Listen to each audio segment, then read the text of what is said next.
Tämä on meidän yhden yhdistyksen jäsenen isän entinen venekorjaamo.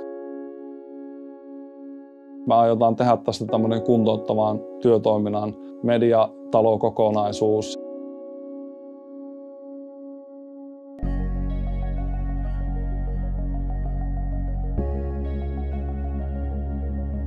Täällä on semmoinen rento, mukava meininki, jossa otetaan hyvin uudetkin ihmiset mukaan.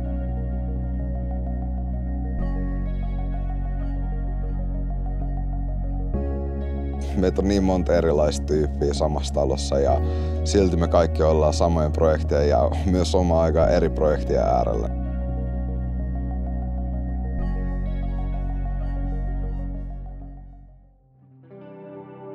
Vähän ollut surua siitä, että kuntouttavaa työtoimintaa ylipäätään kilpailutetaan.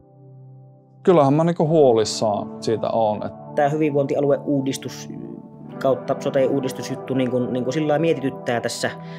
Onko ne säästöt sitten oikeasti niin isoja vai onko se semmoista tilastojen kaunistelua suoraan sanottuna?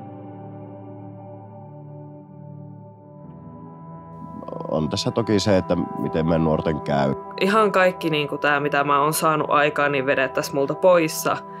Kyllä sitä olisi aika hukassa silleen, että on käynyt joka paikassa ja nyttenkö on tämmöisen paratiisin löytänyt. Niin sitten jäädään taas yhtäkkiä tyhjä päälle.